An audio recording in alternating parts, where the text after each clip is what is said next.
Welcome, everybody. Welcome, welcome, welcome. All right, Libby, thanks.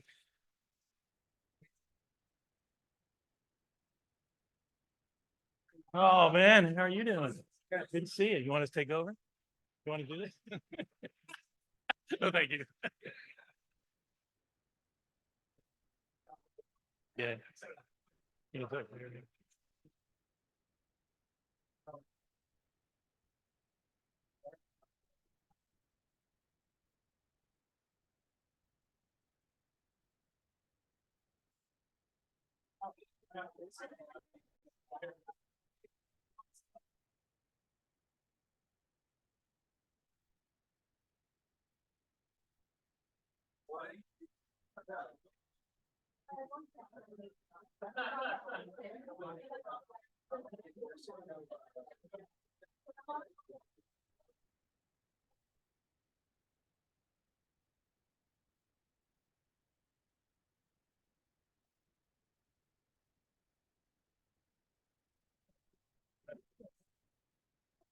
No pressure. Hey, fun.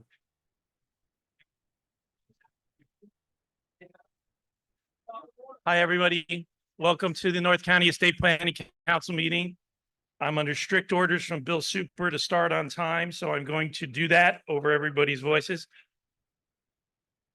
Last time I did this, I forgot to say thank you to certain people, so I'm going to start by saying thank you to certain people. I want to say thank you to David Jacobs. David always seems to be present during the meetings and is always available. So David, you're around here somewhere. I wanted to thank you personally. And big thank you to Libby Tate of Windward Life Care. Libby's over there handing out papers. Libby brings everybody in, registers everybody, does all the, what I would say the dirty work, and doesn't get the praise for it. So Libby, thank you. Because honest to God, I don't think I could do this for Bill without you being here. So big thank you. And then Roberta Robertson and Dan Wilson. Every time I either I go on Zoom or I attend one of the meetings, I get an email from Roberta with our CLE, the MCLE, and which I think is great. And also, I just saw Barry. Where did Barry go? Barry Levine of Northern Trust. He's around here somewhere. He's on the board as well. So I wanted to give him a big thank you. All right, everybody sit down. So I'm going to start with good news. Bill Super went through his procedure and he's on the mend. Yeah, that's good. He's probably listening. So Bill, get well soon. He's still not driving. So I think that was one of the reasons why he couldn't be here. So it's all hope with me, most of all, that he'll be here next month to monitor this meeting because the bullpen's getting thin with me, that's for sure. Okay. So we got a great presentation today. We want to welcome Lynda Sands, and she's going to be providing us some very interesting information on philanthropy. And I talked to her a little bit before, and I'll introduce her in a minute. So I wanted to start by talking about other events that are coming up. Let me put on my specs for this.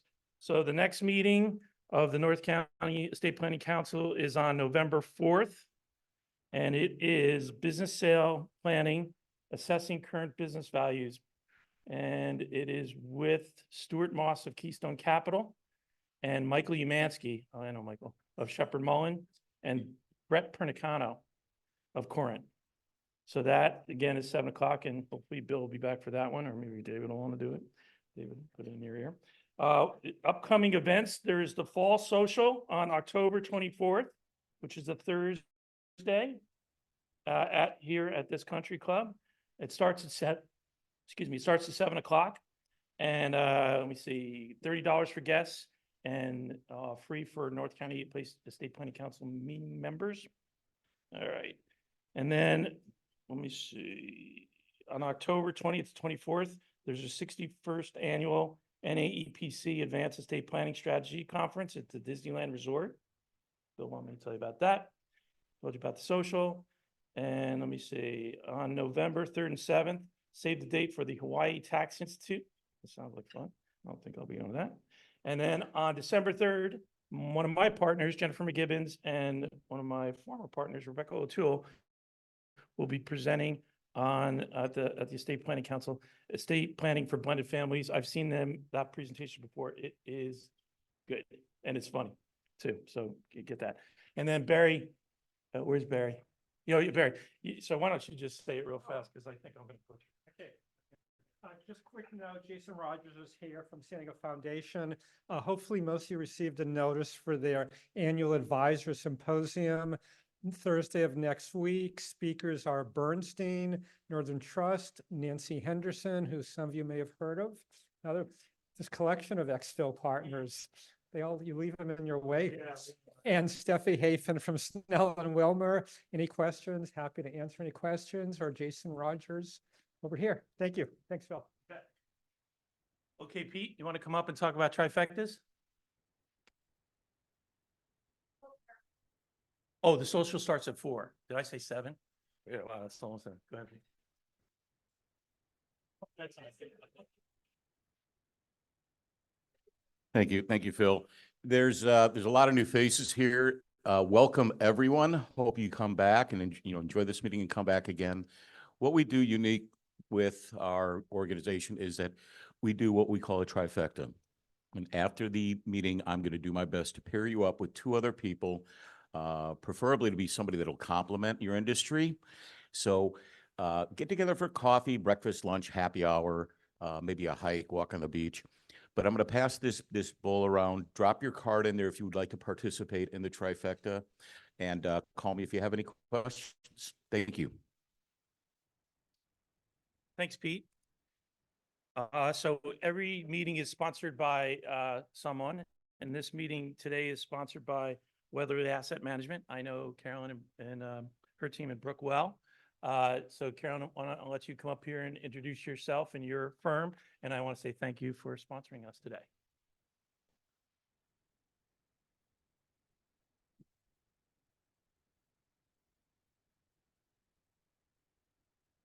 All right. First of all, I'm Carolyn Taylor, the founding partner of Weatherly Asset Management. And this is my partner, one of 4, Brooke Boone Kelly.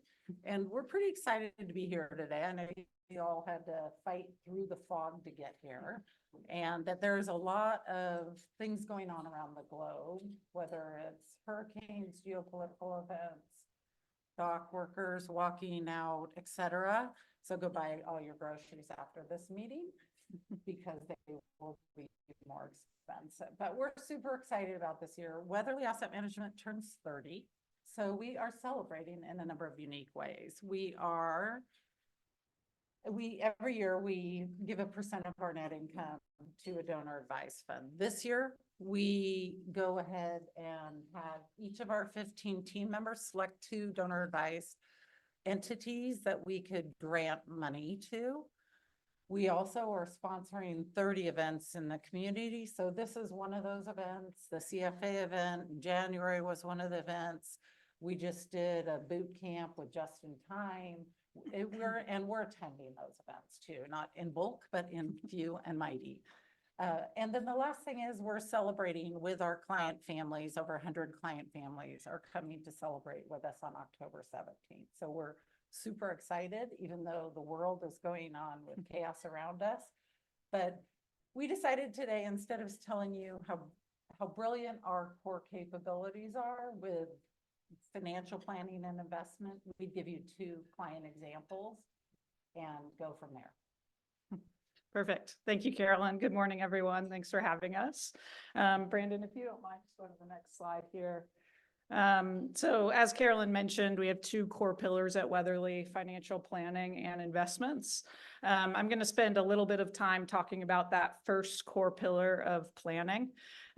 We do have this slide up here that's pretty comprehensive of all of our financial capabilities. You should have also grabbed one of these one-pagers up at the front when you walked in, but if not, there's still some over there, I'm sure. But I'll sort of jump right in here. As Carolyn mentioned, I think a client example is the best way to really showcase how we do our best work. So client profile. We work with an ultra high net worth family. They have about 50 million in their estate and assets really spreading across three main buckets of real estate, some business assets, and investment assets that we help manage.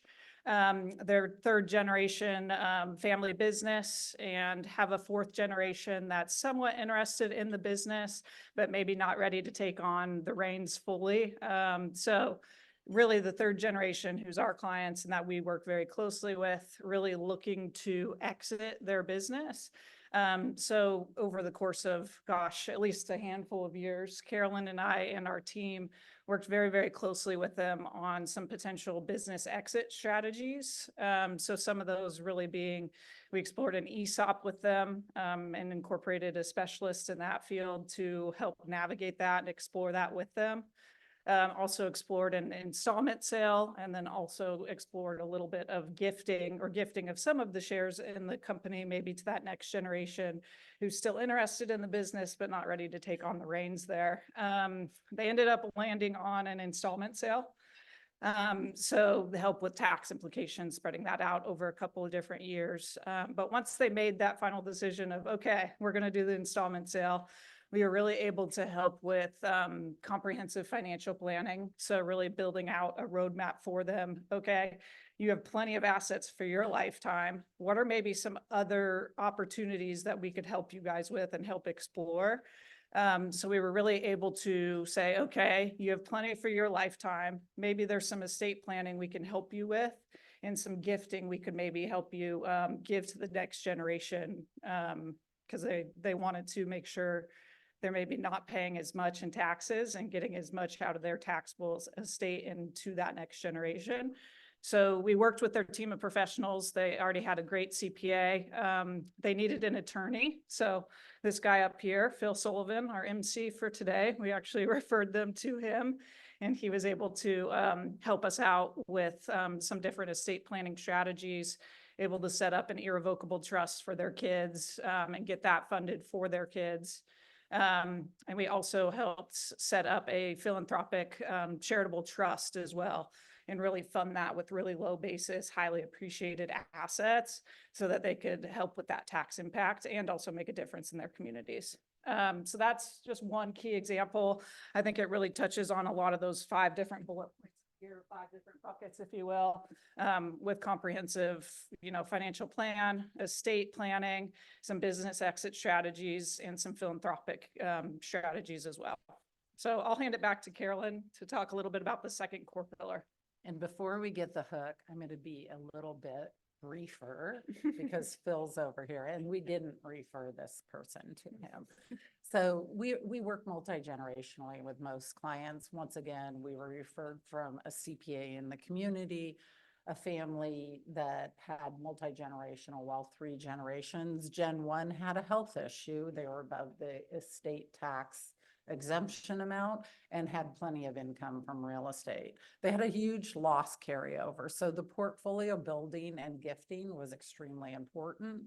And so we worked with them to recreate their liquid portfolio so that there was no capital gains. We utilized all the millions of dollars of capital loss carryovers, and then irrevocable trusts were created for their offspring.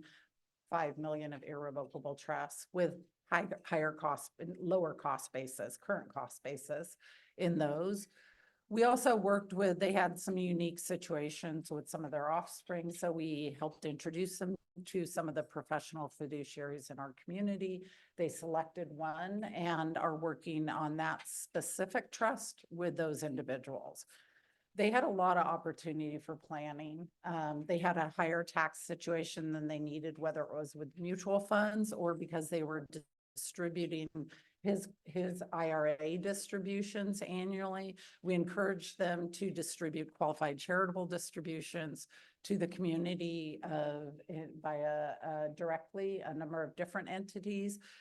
Because the spouse does not necessarily need the IRA assets, we created a donor advised fund that is the contingent beneficiary of that IRA and continue to restructure according to what's going on in their lives. What made a difference here is he is still here to be able to see these gifts implemented and enjoy, and we are here to create the relationships with the offspring and his wife. So there's a great deal of satisfaction from our end and from the family's end to have an open dialogue and to implement a plan. The last thing I'm going to ask you all before our fun facts page is to say, how many of you have been appointed trustee and wish that something was different with that plan when you implemented it? Can you raise a hands? Okay. Yeah, it's a tough spot to be in, even if you don't get paid for it, or it's a family member or other family friend. So it's a big responsibility, and what we can do ahead of time to create a good health checkup for clients on a regular basis is huge. It's a peace of mind. Perfect. Thanks, Carolyn. If you could jump 2 slides. Yeah, perfect. Okay. So I know we're up against it with time, but just wanted to close us out here. There are some stats up here on the board, but I think the biggest takeaway we want all of you to walk away with when you think about Weatherly is not only those 2 core pillars of planning and investments that we're able to really help our clients out with. It's really the high touch and boutique feel that we have at our firm. We really wouldn't be able to do that without our people and our team. So really, we have 15 team members at Weatherly, very education focused. We have several different credentials up there, whether it be CFP, CPA, CFA, some masters in accounting and other spaces as well. But all that to say is we would be nowhere without all of our people. We're very excited to celebrate our 30th year in business. And want to thank all of you for being a big part of that, and being our referral sources and helping support us to be where we are today. So thank you for your time, and thanks for having us.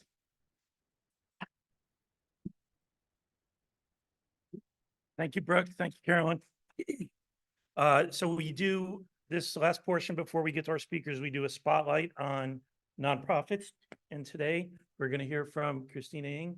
Christina, you're around. Can you come on up here? And why don't you just take a couple minutes and tell us about your foundation?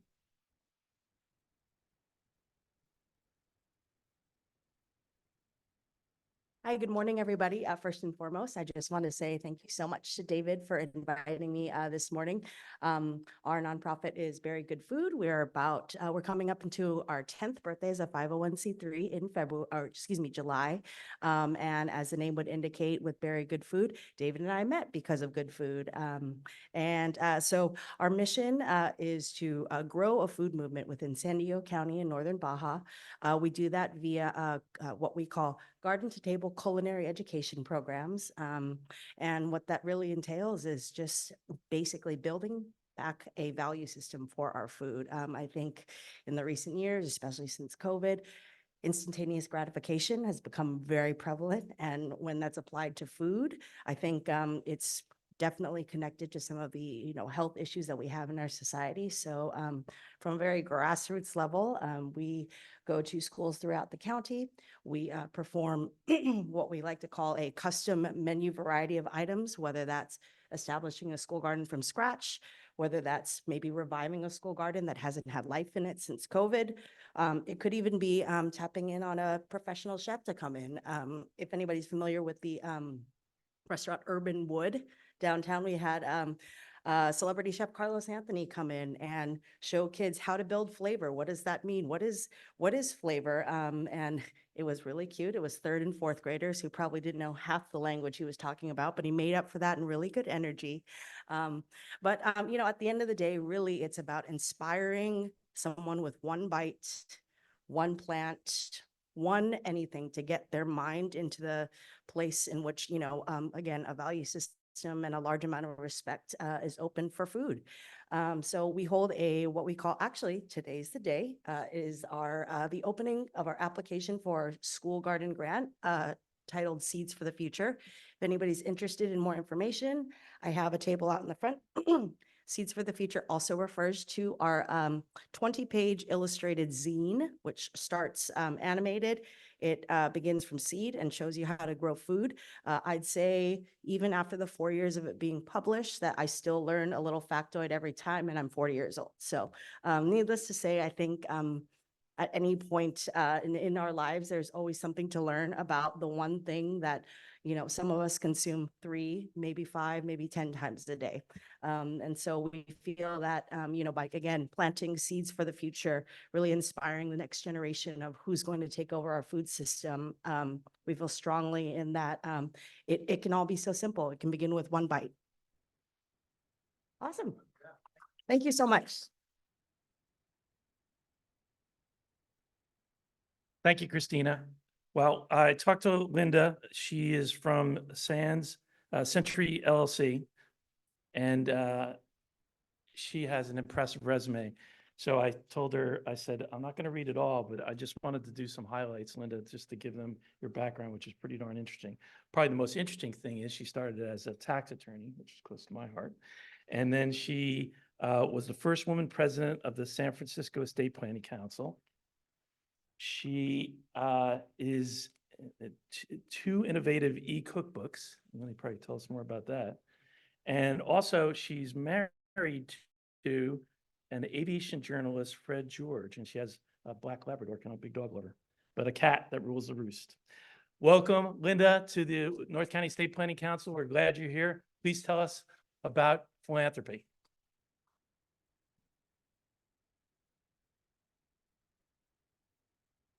Good morning. I don't get up this early anymore because 6 years ago, we moved to Central Oregon.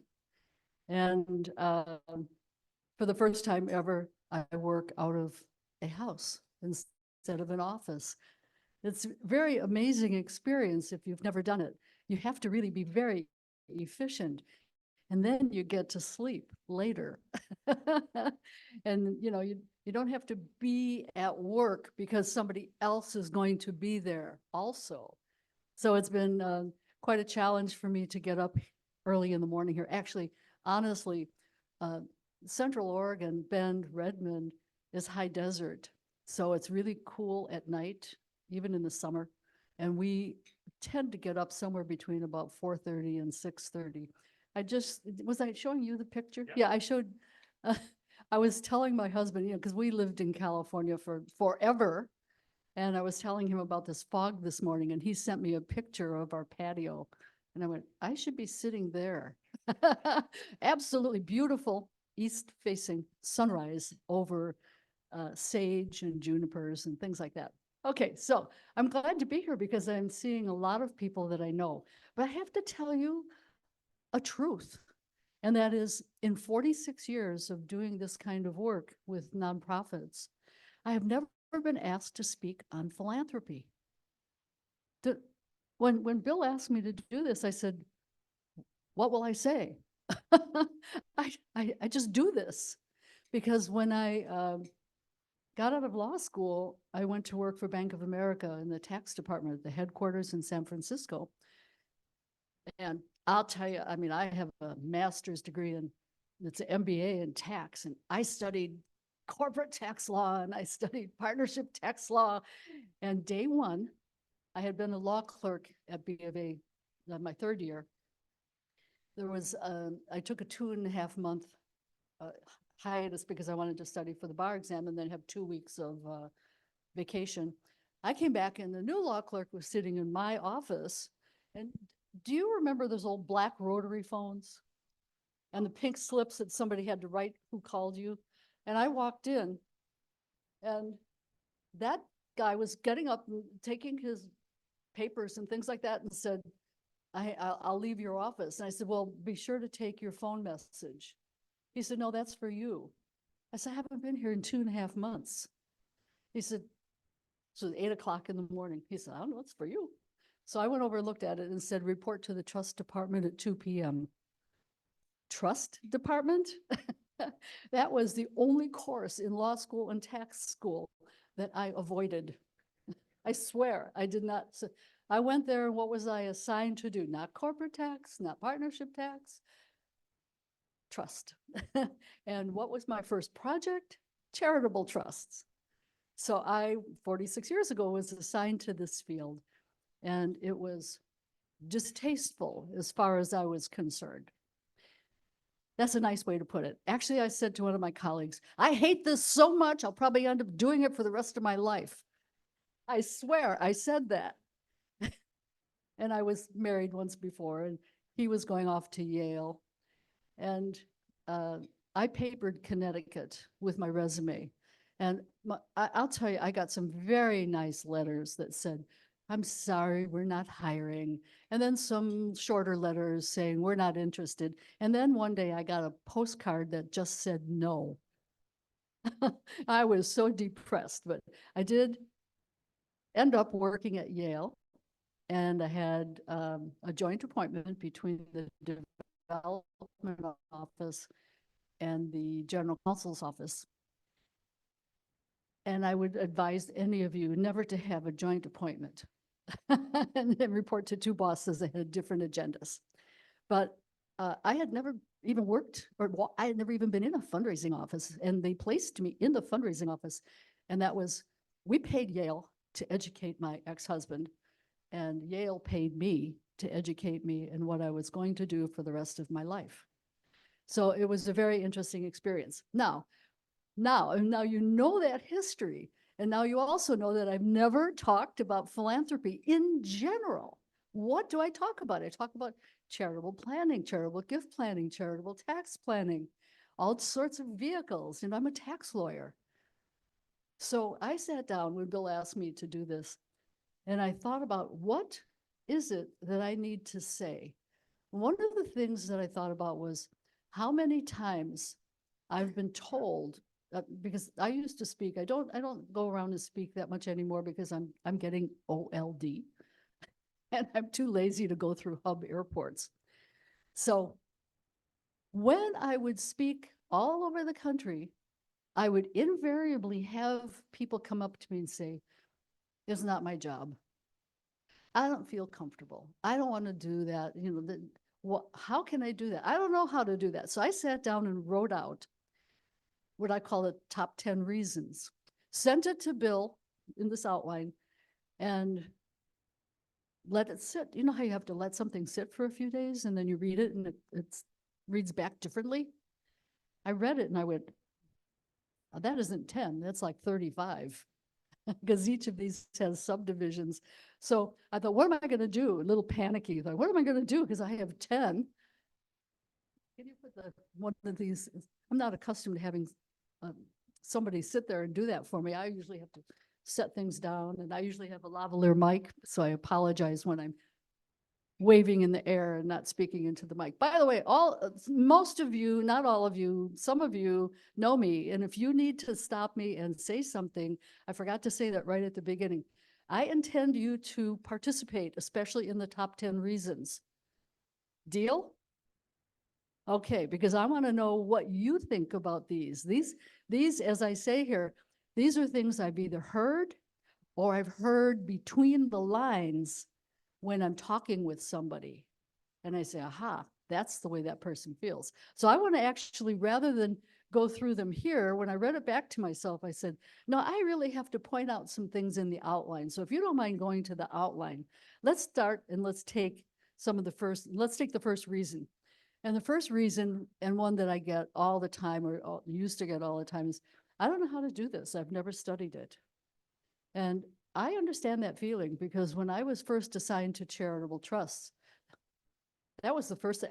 I said, I don't know anything about trusts. I barely know what a trust is out of law school. So I know that feeling.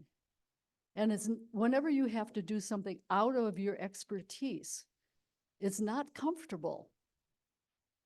In fact, I should tell you, there's a attorney colleague in Seattle, and I was talking to him, and he did a lot of QPERTs. And he said, I don't understand why you do charitable remainder trusts. I don't understand them. I don't want to do them. What is it about them? And so I told him what I liked about them. And he said, I do a lot of QPERTs. And I said, I don't do CUPERTs. He said, why? I said, because I don't understand them. I don't know them. I don't have any clients who are interested in them whatsoever.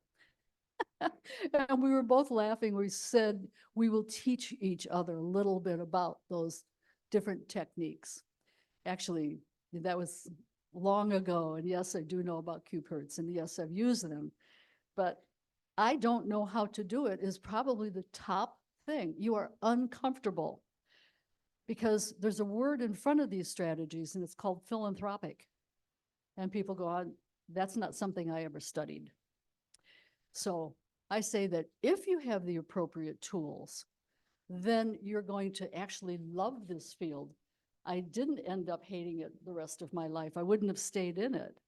It's probably been I was going to use the word the easiest area of law you could practice in. It's not easy, but it certainly is comfortable like an old shoe. And I know a number of people in here who are in the nonprofit world, and you probably feel the same way. It's really nice to work with people who have a good feeling about being on earth and wanting to do something about it. So how do you get prepared rather than feel unprepared? And I have one particular on page 2 at the very top, one thing that I'm doing, and then something that somebody's been doing since 2013. There's a fellow by the name of Brian Klontz, Clontz, and he has a company called Charitable Solutions. And this person has a team of people. So I guess it's only 11 years old, but it seems like he's been around for a long, long time. If you go onto that site, they give webinars all the time and they're free. They have the replays. You can just go into their past compendium of all these different types of experts who have come around and talked for 1-hour webinars. It's fabulous. And it's wonderful that he's putting them out for free. He has, I'd say, at least 15 or 20 people on the team. And I rely on them lots of times, especially if I have to get crypto appraised, which is ridiculous. I mean, the IRS position is absolutely silly, but that's their rule. I can call them and or go on their website and I can find an expert to do that. So you don't use Brian? No, do you ever go to Charitable Solutions? Yeah, Amy, you have too? Yeah. Okay, and the other thing is, Oregon State Bar asked me to come and do training for their advanced estate planning group. And they gave me an hour and a half. And I said, what they want me to do, I'm not going to be able to do in an hour and a half. I prepared, they wanted me to do this on charitable remainder trust. So I did a big long running template of all my forms of charitable remainder trusts. And I said, it's going to take a lot more than that if there's a group of people who really want to do this. Well, out of 100 attendees, I had 41 people who wanted to follow up and do 5 webinars with me. And each webinar was a case study on a different type of CRT. And we did a little bit over an hour each time. And then I said, and even that, excuse me, is not enough. So I set up, and I want you to look at this, but I don't want you to expect anything fancy yet because I just started this. I set up crtlawyer.com, and I'm going to start putting a lot of my materials on there for free because I think because I'm at the age that I just say, why not? Why not just encourage people, other professionals to do this? And I have one section, I'm trying to get them to do exactly how I want it. It's kind of hard. I want one section for lawyers where we will just do drafting sessions. And then another session for advisors in general, where I'll just have all general materials. So that's my next project, in addition to the 2 cookbooks. One is called I Love Quick Dinners, and it's how to become recipe independent. So you don't have to look at 18 recipes and not have what you need. And the other one is called Cassandra's Cookbook. That'll be an unusual kind of one because it's going to be on a spreadsheet where I arrange meals. And then you can click on them and go get the recipes and click on that and go get the video. That's going to be a longer project. So I love writing. I love creating. I love to give things away. Okay, so there will be things, including cooking, that you will get by going to my website. Won't be on crtlawyer.com though. Okay, then when I reread this, I went, wait, the next paragraph says something else completely different. It says, if you don't have expertise, go to a specialized consultant, because if you're concerned about compliance issues, well, then ask somebody who knows. And then it dawned on me that a lot of people don't want to do that if they feel that that person is in a competitive business. So in a networking group like this, you can find people who will work with you and not steal your clients. That was one of the things that I always offered to estate planners when I did philanthropic planning. If you need to work with me, and I still do that, I just do it remotely. If you need to work with me, I will work on your client. I will not take your client. I do not want to do estate planning in general. So there's a lot of people like me out there, actually. And there are a lot of people who have been in the nonprofit world for a long time who are really good at doing this. And it's not giving it away if you go to either a specialized consultant or to a nonprofit representative. All right, the next one is, my clients will react negatively and reject this. And I say, I don't think so. I have heard a number of people, this, and it's not my job, come up a lot. I feel like I'm pushing philanthropy. I feel like I'm pushing a charity. And I say, that is not what you need to do. And we're going to go into chat, what I call chat cultivation a little bit, because I have found over the years that you do not have to, we'll talk about this in number 3, you do not have to ask somebody if they're interested in charitable giving. You don't have to ask. Whether you are a fundraiser or whether you're an attorney or a CPA or a financial planner, you don't have to ask, and I'll show you how. So this concept of my clients will react negatively and reject this is not necessarily true if you say it the right way. Now, let's connect that to number 3. My clients are simply not interested. I ask, but they say no. And that's because you asked the wrong thing. I have had many people, when people have told me that this third thing, they say no. I say, well, what did you ask? And they'll say, well, I asked if they wanted to make a charitable gift. I said, that's a no word. Well, why? Because gift, give away, give, donate, you're approaching it from the beginning. And if you are in sales, you know, if you walk into somebody and say, would you like to buy this? The human reaction is no. Am I right?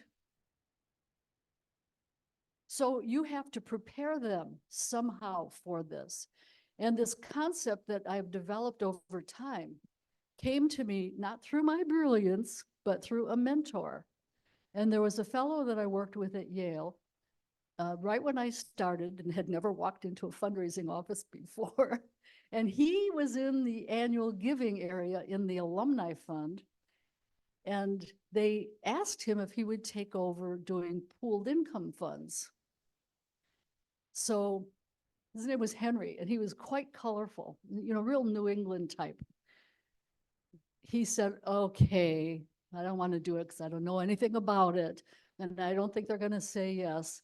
He put in the alumni journal, Yale is paying 167 or whatever the number was, alums, income for life. Why not you? He was a great writer, did great copy. So he got a bunch of phone calls. One person called him, I can't remember which New England state, north of Connecticut, called him and said, I like that concept. And of course, he put in this $10,000 minimum. So the guy said, I want to talk to you about that. Drive up here. Henry says, nope, I don't want to drive up there. I said, Henry, it's your job. You know, you just got assigned and you accepted this. You got to go. I hate to go. I don't know how to talk about pooled income funds. And I said, okay, I just encourage you to go. So he did. He walked in, talked to the guy about pooled income funds. The guy said to him, you know, I don't want to talk about pooled income funds. So, Henry said he was just crushed. the guy said, I want to give you $12 million, but I can't afford it in 1 year. Can I do it over 2 years? Henry came back. He loved pooled income funds. It was great. Another one of these chat cultivation things, when he was teaching me, I was sitting in his office and a phone call came in and he said, excuse me, I have to take this just for a second. And then I'm hearing one side of the conversation. And he's saying, yeah, what? Your tenants did what? Code violation? What? I thought you always took care of that building. Oh, I know you did. You love that building. Oh, but not the tenants. Yes, I understand that too. And then there's a little bit of silence, somebody else is talking. He said, if you just let me talk to you about this, what would you think about me sending you a check every month in approximately the same amount of your rental income, your net rental? A month later, he had that apartment building and he had it in a CRT. What did he do? He just chatted.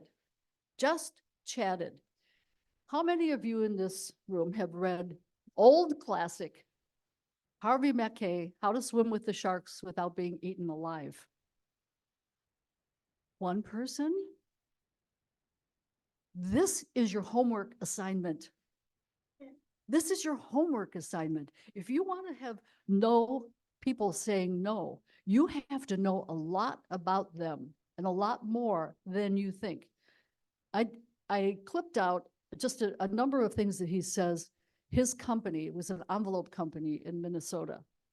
And he said, you'd be surprised how much we know about our clients, and I'm not talking about envelopes. So you need to read this book to see this, but here's what he said. After you know such profile information as residence, location, what they look like, education, physical issues, problems, all sorts of little factual things, you should know this about your clients. What moral or ethical considerations are involved when you work with the customer? Does your customer feel any obligation to you, your company, your competition? If so, what? Does the proposal you plan to make to him or her require the customer to change a habit or take an action that is contrary to custom? And he says, because that's not going to happen. Is he primarily concerned about the opinion of others? Is he or she very self-centered? What are the key elements as the customer sees them? What are their key problems? Can you help with these problems? And if so, how?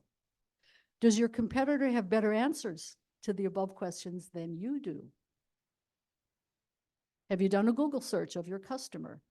So if you haven't read that book, this is just a short list.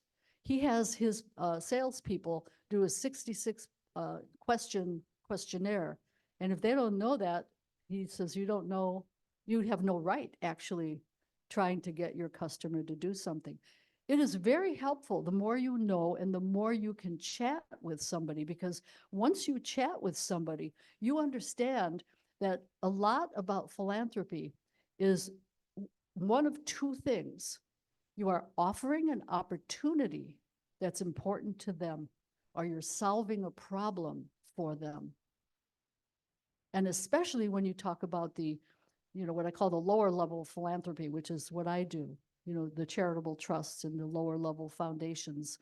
By that, I mean, $5, $10, $20 million foundations. We're going to get to that in a second. Clients won't reject it if you're talking about part of their life. In fact, what I like to say is, wouldn't they be interested to know that their values, their beliefs, their opinions can actually give them financial benefit? If you think about that, just think about that for a second. What I believe in, whether I believe in rescuing senior animals or senior people, if I believe in that, isn't it nice to think that I can draw from that financial benefits for myself and my family? Is that a way that you've ever thought about philanthropy? Well, Amy, of course you have. That's your world. Okay. Number 4, I don't have enough time to do this. We don't have enough time to do anything.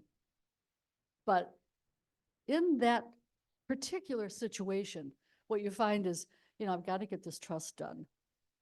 Right? I got to get this estate plan. They're leaving for Europe. They're leaving for Asia. I can't tell you how much work for a client that was leaving for Korea for 4 months after she had just come back for 4 months in Korea. And I said, you can't go. You can't go. Yes. And we had to do it. Did I have to work long hours that time? Yes, I did. More than I like. Another thing that I find is, before we get to 5, and I should have said this in number 3, sometimes people think of what is a philanthropist or what is someone who wants to give money away. Well, you'd be surprised. I had a client who sold a business for $18 million, and he went to many advisors. This is when I was up in the Bay Area, and he didn't get any help for what he was going to pay in capital gains tax. And he came to me on December 15th, and he said, somebody said that I actually had to come to talk to you before the end of the year. I said, oh, great, thanks loads. It's December 15th, and I don't like to work, like between Christmas and New Year's, which I always end up doing. So we talked, and I set out a plan for him, and I explained to him that the amount of money he was going to pay, in addition to paying the wife he was divorcing, he was going to have very little left. He was the CEO of his own company. He had fringe benefits. He had a car. He had a nice office. He had health, retirement. He had I said, all those things are gone. I said, basically, you're going to be a pauper. And he said, nobody's ever talked to me like that. And I said, well, let's face reality. This is how much you have if you pay all your taxes. How about if you don't pay all your taxes? This is number 3.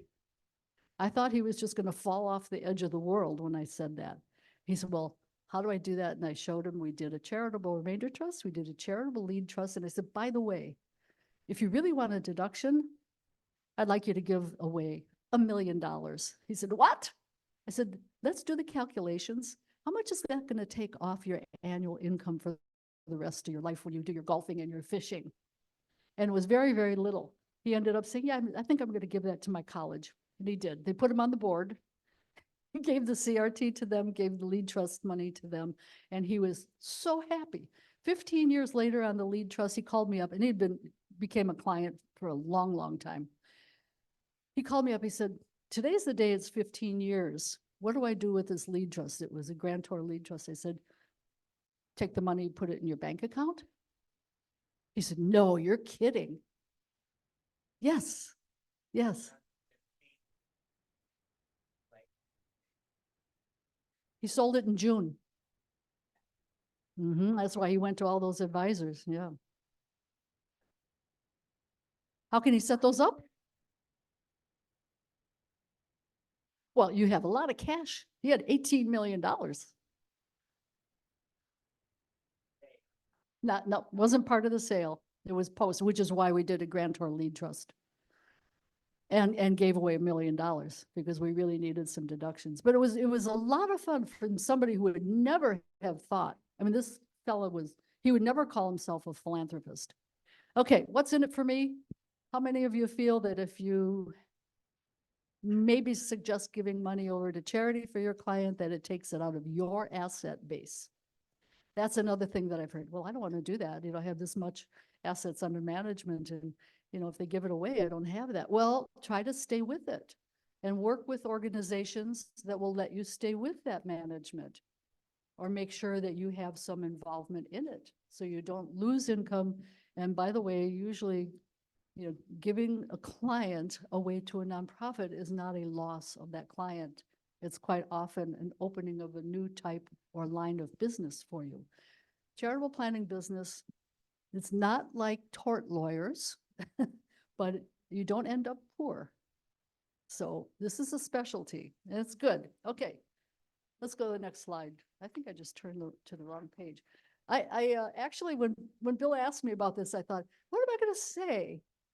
And yet I realized I had lots and lots of things to say. Okay, it's not my job. Now, this is one that I got all the time. And I had to figure out, how do I tell somebody it's their job? It is your job. And I need to show you how, why, I guess I should say. I need to show you why it's your job.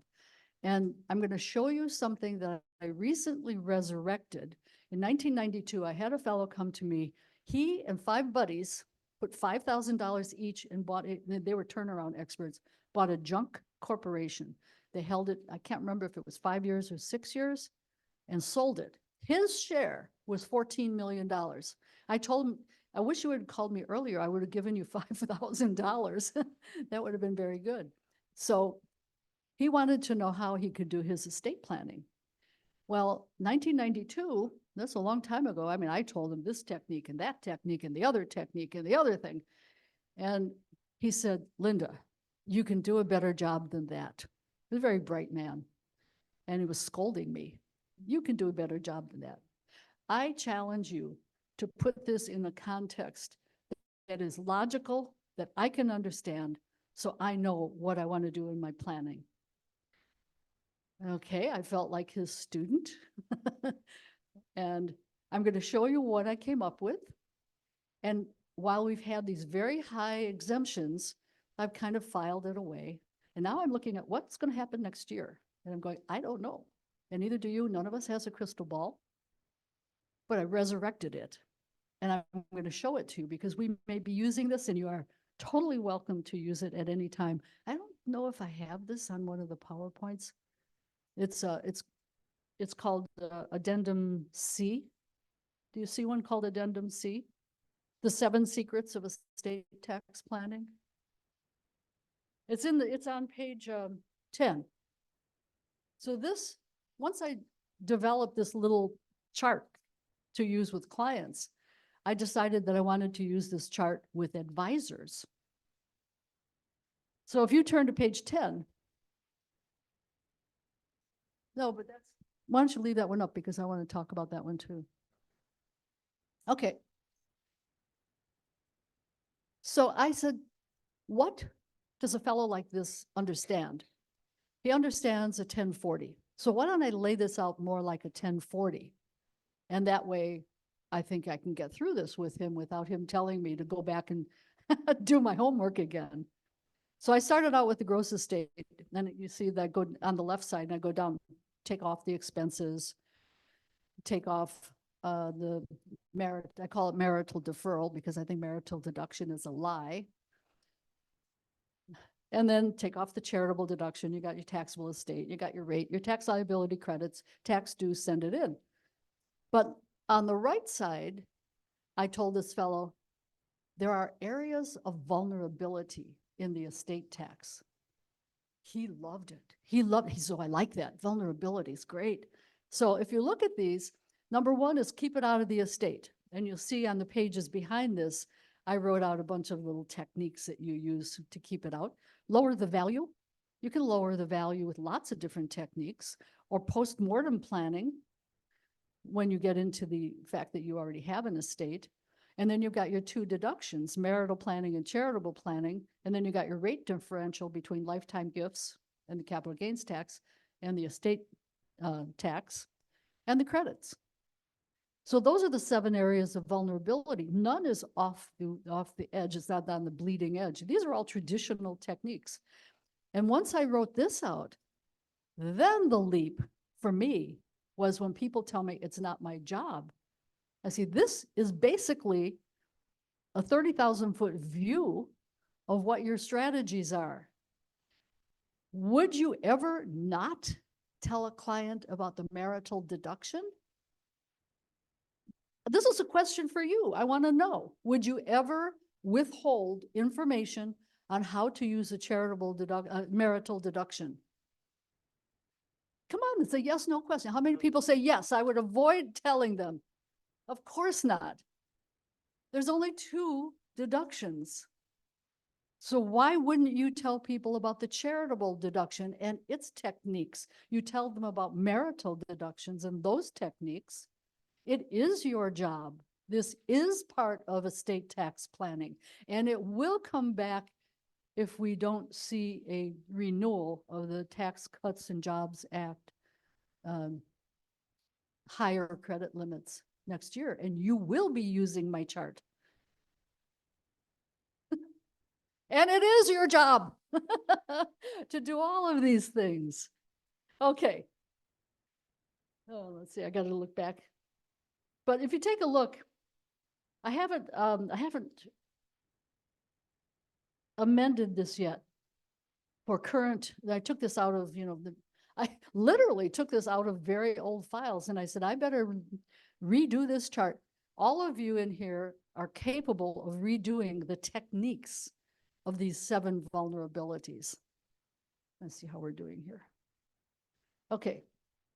So feel free to use that. It's yours. Or amend it. And if you amend it and make it better, will you send it back to me, please? Because I'm going to need to work with it, I think. All right. What else do we have in here?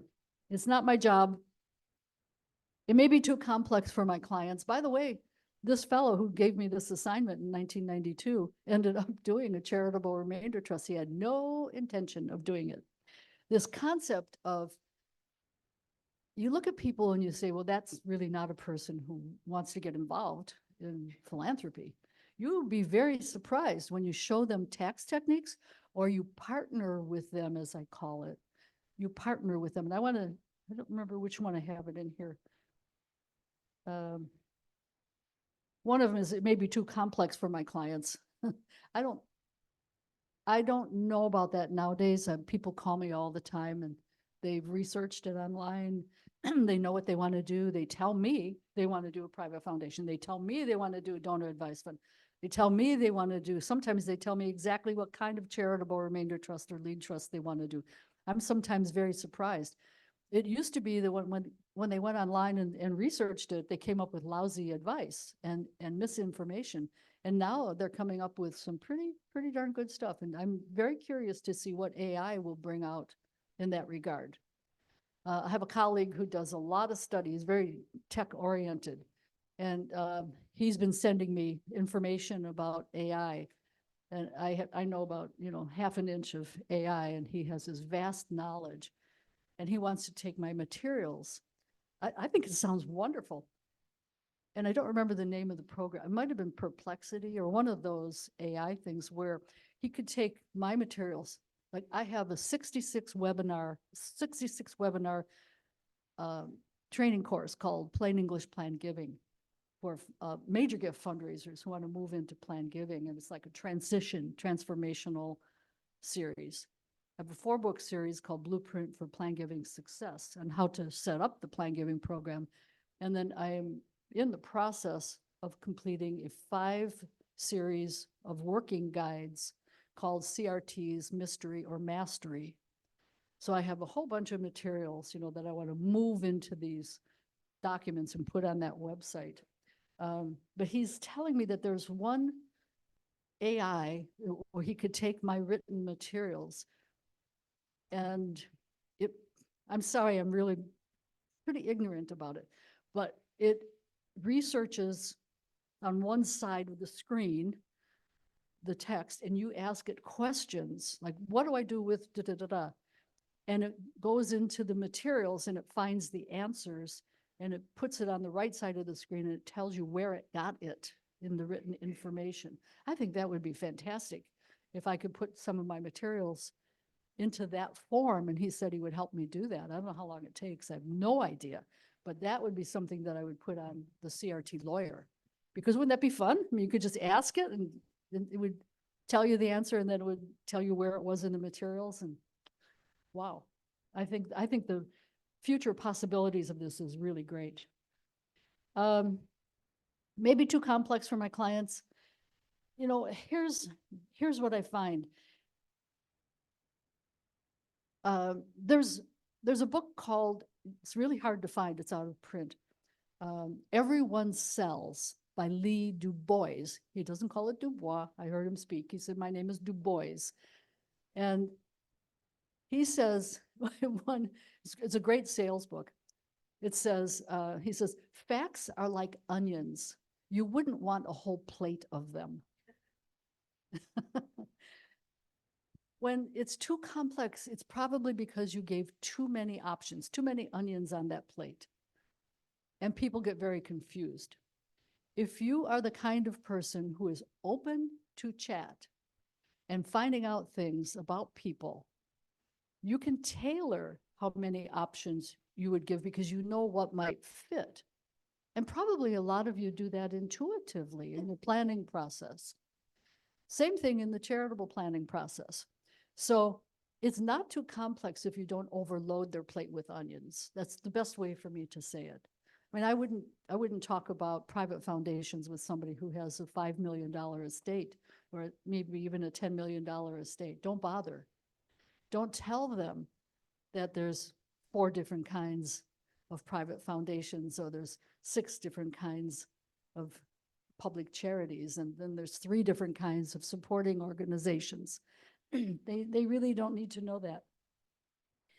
I don't know why I'm hoarse. I wonder if it's the fog. I'm not accustomed to that.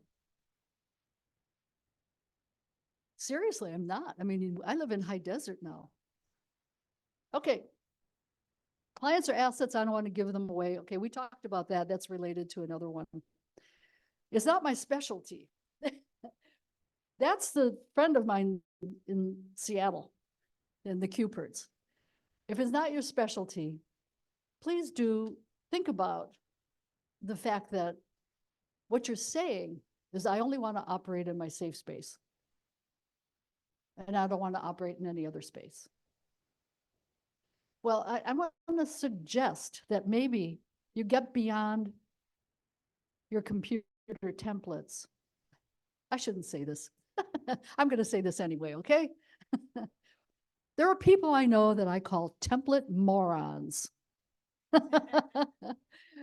And it offends people. And I intend it so. Because they won't think beyond the template and offer different things. So don't be a template moron. You know, really step outside, be a little uncomfortable, and learn to chat. Because when you chat, in number 10,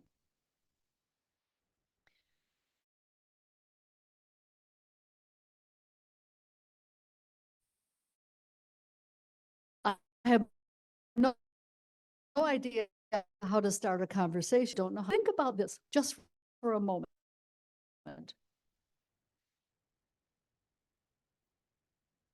Raise your hand if you have never had any contact with a nonprofit in your entire life.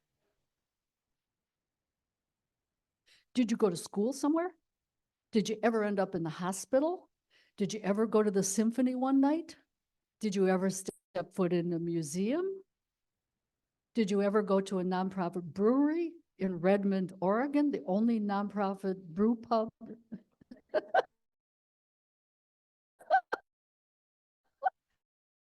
That exists.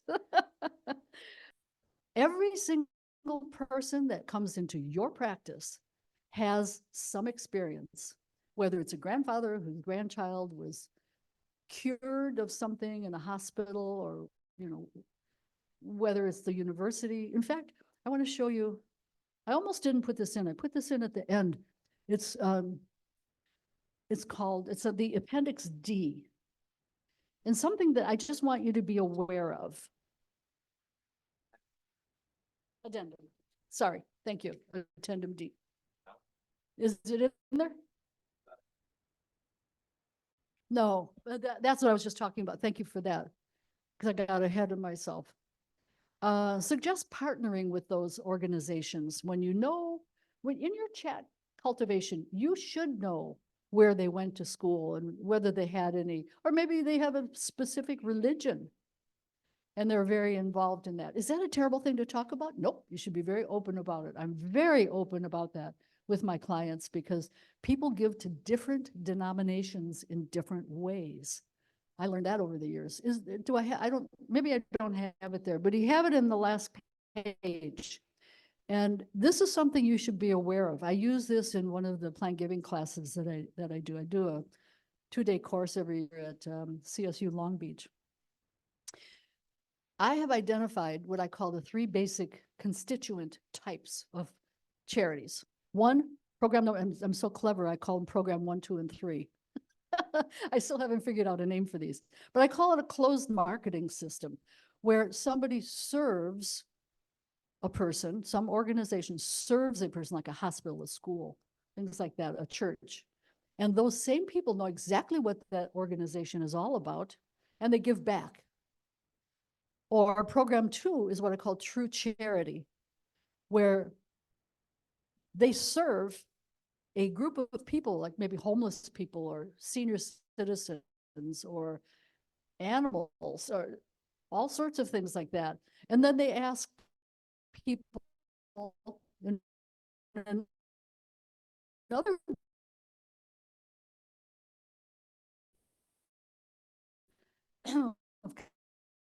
constituents to give money. They have the hardest time on the closed market system. It's a completely open market system. And then program 3 is like a hybrid. It makes life better in the community, whether it's a symphony or a museum or some environmental organization. It's not bricks and mortar like program number 1, but they live with it. And I just need to define community when I say it makes your community better. There are geographic communities and there are non-geographic communities of interest. So when you're working with clients and you're talking about philanthropy, you need to know if they're involved in communities. I'm involved in the aviation community because I'm not flying anymore, but I was a private pilot and I was on the board of the EAA. I don't know if many of you know what that is, Experimental Aviation Association, no longer really experimentals, and then I was the first chairwoman of the board of the San Diego Air and Space Museum. So I have a long history of being involved. I actually was on about 7 or 8 aviation boards. That's a community. It's a very tight community. So if I were your client, you would have to chat and know that, because maybe I'd be very affiliated with and maybe very inclined to partner with them. And that's the term that I use. If I could show you a way to partner with that organization that you've been involved with, would you be interested? Because I can show you a good idea. Now, I didn't put this in here, but if you write down idea and you use that term, and I learned it from somebody long, long ago, I would like to show you a good idea. And you show them, and this is for the planned gifts, you show them the income they will get, the deduction they will get, 2 E's, estate tax, if we have a lower estate tax threshold, and this trust is exempt, just as exempt as your IRA. And that's what I tell people, just as exempt. Do you want to say something, Amy?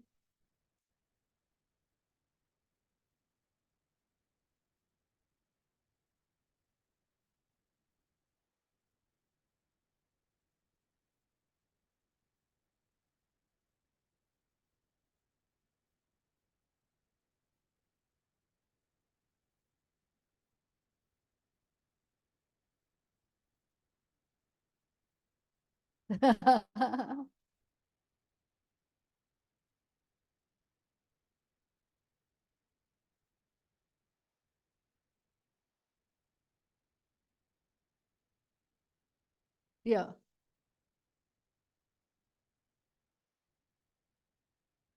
And I want it in 2 weeks. Yeah.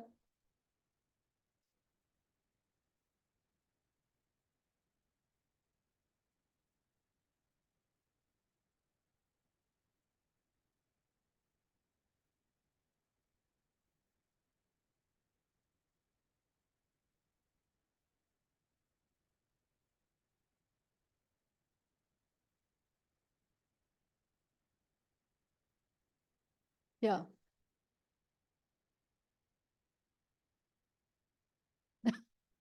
It's okay. I can't repeat everything she said. Summarize it. How am I going to summarize this? Amy was talking about when she has meetings as a gift planning officer, she likes to be with an advisor because they see the fuller picture if they present all their assets. Is Amy doesn't actually, work with all of their assets. And jointly, the two of them can work together to understand this part of the partnering process, and the advisor can pinpoint exactly the how. I want to go over that because I want to have time to go over exactly what she's talking about, some techniques. Let me go back to IDEA for a second. Income deduction, 2 E's, estate tax avoidance and exemption of the entity, whether it's gift annuity or charitable remainder trust, not true of charitable lead trust. And A, avoidance of capital gain. And it's ideal for you because it's largely tax financed. And talk about is too complex for your client. That's not too complex for your client. When I tell them that, it's very interesting that they see the light right away. Yeah, I'd like all those. I ask them a questionnaire, which of these letters here would you like? And they say all of them. They always say all of them. I say, okay, let's do it. Okay. I want to move to something on page 6. Because we just mentioned it, and it's about what Amy is talking about. But actually, let's back up, because I should have started with this. I want to define philanthropy. If you look at page, let's see, what is this? Page 5. I looked up in the dictionary philanthropy. Okay, I found 3 different things. Desire to promote the welfare of others, expressed especially by the generous donation of money, love of humanity, the altruistic concern for human welfare. But I don't see philanthropy that way, because that's not, I didn't come from philanthropy. I came from tax law. So over the years, I've determined that there's actually 6 levels of philanthropy, or in my way of saying it, 6 definitions that I think you should be aware of. This is just my view, Lynda's view. This is my editorial for today. So the first one is person-to-person help. And I had the privilege of sitting next to Helen Walton at a fundraising dinner for an organization that I was representing. And that was a joy. She was charming. And she told me that when she was a little girl, her mom used to take her to church every Sunday, but they would get up early in the morning and they would bake bread. And they would take loaves of bread to church for the people that they knew couldn't afford a lot of food. What a way to learn philanthropy, person-to-person help. And then you think about today, what about all the people who give to GoFundMe? It has nothing to do with tax planning. I mean, people just give to GoFundMe accounts because they believe in whatever it is. And that's when I said, what if you could make money or have financial benefits because of what you believe in? That's your role in promoting philanthropy. So let's go down to number 2. Second is the community, as I define it, geographic or community of interest. And every single person has been touched by a charity, so you have a personal affiliation. You, every one of you in this room. How easy is it to discuss that with a client if you want to talk about their community involvement? I mean, I talk about aviation, and I also talk about senior dogs and cats that are left behind when people die, because those have been a lifetime companion. And I've learned by working with retirement facilities that it's very important to talk with people about leaving behind, like my 10-year-old black Labrador. I think about that. What happens if I die? What happens if my husband and I die? That dog has been spoiled. That's not even a big enough word. Put it in caps. That dog has been spoiled for 10 years. I'd hate to see that dog in an animal shelter, especially a kill shelter. So, I mean, if I talk about that, if that comes up in conversation, you draw out of people what their partnering instincts are. And then the third is actually the higher level that I call the altruism, the giving back, and what I also call the responsibility of wealth. The Responsibility of Wealth. There's a book, I put the book, so I put it somewhere in here. And it's For Good and Evil, the Impact of Taxes on the Course of Civilization. And it describes in Greece, thousands of years ago, there's a concept called liturgy, which we use now in a religious sense, but it meant that people of wealth knew they had a responsibility to build bridges and build roads and take care of society. Very interesting. That book, if you're in the tax field, you should read that book. It took Charles Adams 10 years to write the first edition and another 10 years to write the second edition. Anybody in here read that book? It's really fascinating, really fascinating. Now we get to page 6, where I say, this is my area, B and C, charitable gift planning and charitable tax planning. Basically, I'm a mechanic. That's what I do. And in the charitable gift planning area, to what organization might you want to give? That's the 3 marketing models. For what purpose, in what amount, using what strategy? And then you get down to the nitty-gritty. How does it work in tax planning? That's what Amy was talking about with respect to making sure that you have an advisor along with her, because they can pinpoint in 15 minutes exactly the asset to use, Cheryl. Oh, no, good.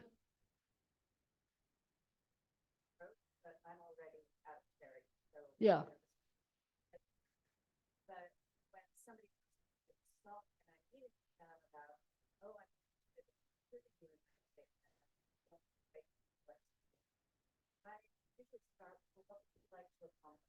Mhm.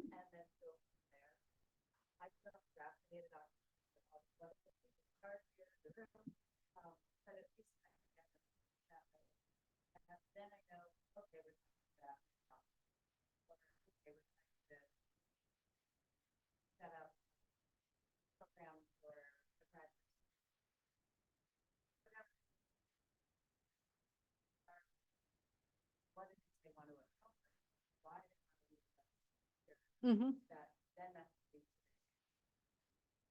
Yeah, and then you come to somebody like me, the mechanic. Yeah, and that's why I had trouble saying, how can I talk about philanthropy? Because I'm the mechanic. I'm after the fact. But let's look real quick. What do we have, like 4 minutes? 2 minutes. My watch says 4 minutes. Let's look quickly at page 6. I categorize net worth. Low net worth, 1 to 5, medium, 6 to 50, 3, 50 to 100, 4, et cetera. Now, why did I do that? Because when you're working with clients, if they have low net worth, you are working either with, if you turn real quick to, this is something I cannot fit on a PowerPoint. I might have tried to squeeze it on, ABCs of planned gifts. These people are, planned giving is low level philanthropy. It's addendum B. Yeah, addendum B. I call this ABCs because A is almost gifts. Wills, trusts, living trusts, IRA beneficiary designations, life insurance beneficiaries, and transfer on death. So somebody who has $2 million, $5 million, they're probably at that level. B is best from management point of view. This is money that goes right to charity for use now. And C is what I call closed but no cigar. In other words, it's what the industry might call deferred gifts. Those gifts are not deferred. The client made them now. The charity doesn't get them yet. They are actually deferred receipts, not deferred gifts. So when you're working with that low level, I have a rule of thumb, and I do not suggest to my clients that they use more than 25% of their estate. Why? Because finances change. So I just tell them, be careful, especially if you're doing an irrevocable gift.